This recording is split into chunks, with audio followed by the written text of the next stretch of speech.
বলে বলুন। যে আমাদের বিধায়ক স্বপ্না দাস পাল তার স্বামী পর্তুষ পাল আজকাল সকালে এসেছিলেন। আরো আমাদের নেতৃত্ব দুর্গাচন্দ্রের আসলে 23 নং ভোটের সবাই এসেছিলেন, যে আপনাদের এখানে যোগদান সভা শুনে তারা এসে বলছিলেন আজকে বলে এখানে যোগদান দেবো। আপনারা তো কোনোদিন ভোটের সময় শুধু আন, এরপরে আমরা রাস্তাঘাটের কোনো কাজ করেন। বললেন আজকে এই এক সপ্তাহের ভিতরে তোমাদের রাস্তাঘাট হবে। আগেও বলেছে তাই না, এই ইলেকশনের পরে তোমাদের রাস্তাঘাট পানীয় জল সব হবে। একটা যদি অবাকগুলো বলে শুধু নেতৃত্ব করে জল যায়, আমাদের পশ্চিমা সম্প্রদায়ের বাড়িতে একটা সাপ্লাইয়ের জল নেই। আজকে বললাম আপনি একটা পশ্চিমার বাড়ির একটা যদি জলের নল দেখাই দেন আপনাকে কয়েন। বললাম না, হবে কবে, ইলেকশন আইলে। এই কথা বলে তাই কইছি আচ্ছা পরে কথা পরে বলতে বলতে আমরা বহুত নিচে পালা গেছেন, এরপরে হেরে গেছে গাও। ভাইরা বোনরা যাই বসবাস করুক না কেন, সংবিধানের পরিকাঠামোতে সীমাবদ্ধ রেখে সেইখানে আমাদের বিশ্বস্ততা, আস্থা ভারতীয় সংবিধানের কাছে আমাদের আছে। এবং আমাদের মহারাজা যেভাবে আমাদেরকে পথ দেখাচ্ছেন এবং সেই পথের আলো এবং দিশারের দিকে আমরা সবাই আকর্ষিত হচ্ছি। অদূর ভবিষ্যতে আরো লোক, আরো জনগণ, আরো ভোটার এই এলাকায় শুধু নয়, যারা শুনতে পাচ্ছেন যে মহারাজের আহ্বানে সাড়া দিয়ে আরো এই পার্টিতে তীব্রমথাতে যোগদান করবেন, এই আশা এবং বিশ্বাস রাখি। ধন্যবাদ স্যার। আজকে আপনাকেও দেখা গেছে যে মহারাজ 46 সুরমা বিধানসভা কেন্দ্রেতে একটা কর্মসূচির মতো একটা কাজ করে গেছেন, সেই ক্ষেত্রে আপনি কি বলবেন? মহারাজা একটু আগে বলেছিলাম যে ন্যূনতম যে সুবিধা, এই 4টা ন্যূনতম সুবিধার মধ্যে একটা সুবিধা সবার জন্য যেটা দরকার, শিক্ষা। কচুছড়া শিবুকচাকে একটা বিদ্যালয় আছে, চিলড্রেন্স ফাউন্ডেশন স্কুল। এই স্কুল যেন সেই এলাকাতে আরো উত্তরোত্তর শ্রীবৃদ্ধি হয়। ওই এলাকাতে যারা বাচ্চারা আছে তাদের শিক্ষাদানে ওইখানের শিক্ষকরা যেন আরো ব্রতী হয়, স্কুলের শ্রীবৃদ্ধি উত্তরোত্তর যেন বাড়ে, এই কাজের জন্য তিনি আজকে ওইখানে এসেছিলেন। ওইখান থেকে আজকে হজাগিরি অনুষ্ঠান খেদাছড়া যেটা হচ্ছে আপনারা সবাই জানেন, ওই উৎসবে আজকে উনি এই সন্ধ্যাবেলায় যোগদান দেবেন। এবং উনি অবশ্যই রাজ্যবাসীর কাছে এই উৎসবে অভিনন্দন জানিয়েছেন, আমরা জানি। এই মঞ্চ থেকে আজকের এই যোগদান থেকে আমিও তীব্রমথার পক্ষ থেকে হজাগিরি উৎসবের যে উদ্দেশ্য, আমরা সবাই এটাও জানি, উৎসব একটা জনগোষ্ঠীর হলেও উৎসব সবার। এই অভিনন্দন আমি সবাইকে জানাই। এই উপলক্ষে মহারাজা যেমন জানিয়েছেন, আমিও এখানকার অত্র এলাকার লোকদের জন্য এই অভিনন্দন জানাচ্ছি, শুভেচ্ছা জানাচ্ছি। এটাই ওনার আজকে যে উদ্দেশ্য ছিল শিবমুখচাকে আসা। স্যার আরেকটা প্রশ্ন করব। 11ই অক্টোবর 2022 জগন্নাথ গৌড়পাড়া অঙ্গনওয়াড়ি সেন্টারের সম্মুখে অত্র এলাকার 60 পরিবার থেকে 245 জন ভোটার আজকে মহারাজ প্রদ্যুৎ বিক্রম কিশোর মানিকের নেতৃত্বে যে তীব্রমথা ত্রিপুরার দিকে দিকে এগিয়ে যাচ্ছে, সেই পার্টিতে, সেই দলে আজ 245 জন ভোটার যোগদান করেছেন। আমি ত্রিপুরা মথার পক্ষ থেকে এবং আমার ব্যক্তিগত পক্ষ থেকে যারা আজকে এই 245 জন ভোটার ত্রিপুরামথায় যোগদান করেছেন তাদেরকে আন্তরিক অভিনন্দন এবং সংগ্রামী অভিনন্দন জানাই এই যোগদানের জন্য। এই যোগদানের ফলে আমাদের মহারাজা প্রদ্যুৎ বিক্রম কিশোর মানিকের হাত আরো শক্ত হলো এবং যেমন আমাদের সবাই যাকে আমরা আমাদের আইকন হিসেবে দেখি, স্বামী বিবেকানন্দ বলেছিলেন যে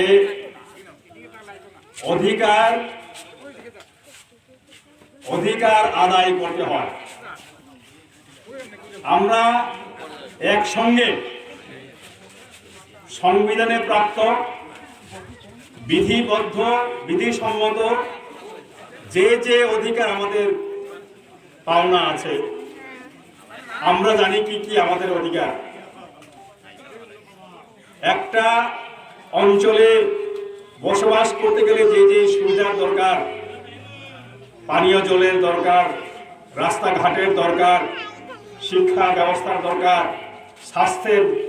স্বাস্থ্য ব্যবস্থার দরকার, এই যে বেসিক যে প্রয়োজন, ন্যূনতম যে প্রয়োজন, আমাদের মহারাজা প্রদ্যুৎ কিশোর মানিক্য এমন কোনো প্রতিশ্রুতি দেন না যে প্রতিশ্রুতিকে বাস্তবায়িত করা যাবে না।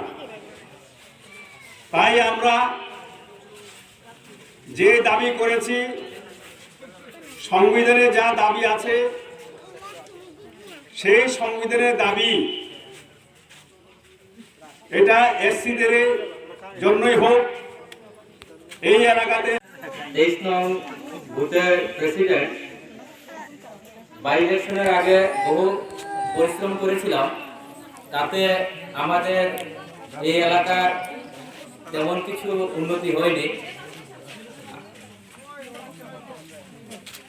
তো আজকে দিনে দেখা গেল আমরা লক্ষ্মী পূজার আগে থেকে দুর্গা পূজার পরেতে আমরা প্রচার চালিয়ে গিয়েছিলাম এই এলাকার মধ্যে।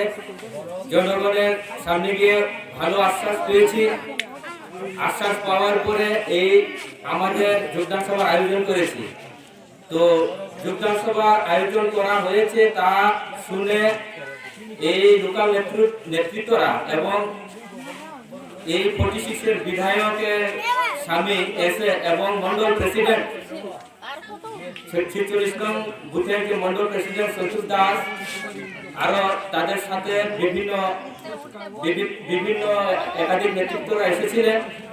আসার পরে ওই জায়গার মধ্যে আমরা যার বাড়িতে গিয়েছিলাম টিম ডেপুটেটর আনার জন্য, তার বাড়ির নিকটে একটা তারা সবাই মিলে বসেছিলেন। একটা বৈঠক শেষ করার পথে আমাদেরকে রাস্তা পেয়েছে। রাস্তা পাওয়ার পরে তখন আমার সাথে হাত মিলালো, কি ভালো বলে জিজ্ঞেস করলো। তা আমি বললাম হ্যাঁ আমি ভালো আছি।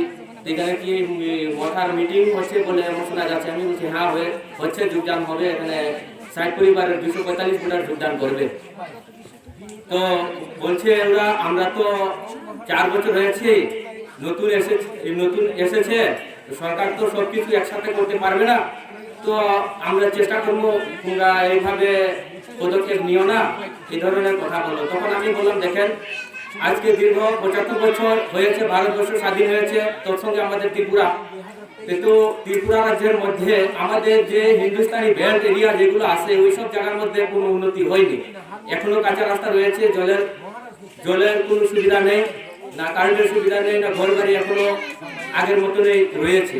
ওই কথাগুলো আমি বললাম যে তাহলে বিভিন্ন সরকার আসার পরে এই আমরা ত্রিপুরা রাজ্যের যে হিন্দুস্তানি সমাজের বেল্টে কেন এই ধরনের দূর অবস্থা হয়েছে, তাদের মুখে একটাই উত্তর, সবকিছু ধীরে ধীরে হয়ে যাবে।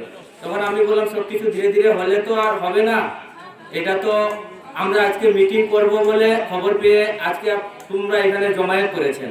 আর জনগণকে বলছেন যে মিটিংয়ে না যাওয়ার জন্য। এটা তো কেউ, এটা আপনার কথা কেউ মানবে না, সবাই যাবে। তো বলছে ঠিক আছে, এক সপ্তাহ বাদে তোমার সাথে দেখা করবো, এভাবে কাজটা করিয়েন না। আমি বলছি দেখো, আমরার কাজ আমরা করি, আপনার কাজ আপনারা করেন। ফিল্ডে নামলে 2টা দল লাগবে, ফুটবল খেলতে গিয়ে হার জিত তো আছে। এতে আপনার কি ধরনের সমস্যা হয়েছে, আমাদেরকে রাস্তায় আটকে এইসব প্রশ্ন উত্তর করছেন। বলছে ভাই দেখো, মশারির ভিতরে যদি মশা ঢুকে যায় তো কি মশারি পুড়ে দেবেন নি? তখন আমি বললাম দেখেন, মশারির ভিতরে যদি মশা যদি ঢুকিয়ে যায় তাহলে তো মশারি পুড়বো না, মশাকে বার করতে চেষ্টা করব। ওই এখন মশা মানে বার করার জন্য চেষ্টা করছি। তখন ওনারা বললো এইসব তো সবকিছু হয়ে যাবে আস্তে আস্তে ধীরে ধীরে, তাইলে আপনারা এইসব কাজে যায় না। দেখেন আপনারা বয়স্ক হয়েছেন, চশমা পরিয়েছেন, মশারির ভিতরে যদিও মশা ঢুকে যায় ওই মশা আপনারা বাই করতে পারবেন না। এটা আমি চ্যালেঞ্জ করে খাতা দিয়ে আমি লিখে দিয়ে দিতে পারবো, কথা আমি বলেছি। এটা আমরাই পারবো। আপনারা যে আশায় এসেছেন ওই আশা এখন বদ্ধ রাখেন। হ্যাঁ, আর সফল হবে না। আমরা এই 75 বছর পরে আমাদের হিন্দুস্তানি সমাজের মধ্যে যে আমাদের হিন্দুস্তানি সমাজের যে প্রার্থী পেয়েছি, এটাই আমরা সৌভাগ্যবান। যদি মথা পার্টিতে আমাদের হিন্দুস্তানি প্রার্থী পাস যদিও করে, যদি কিছু নাও দেয়, তারপরেও আমাদের বিধানসভায় গিয়ে আমাদের কথা নিশ্চয়ই চিন্তা করবে। এই কথা বলে তাদেরকে বুঝিয়ে আমি পাঠিয়ে দিয়েছি। এখানে অবস্থা আছে। ধন্যবাদ। আগে ছাড়ো, এদিকে আগে থাকো।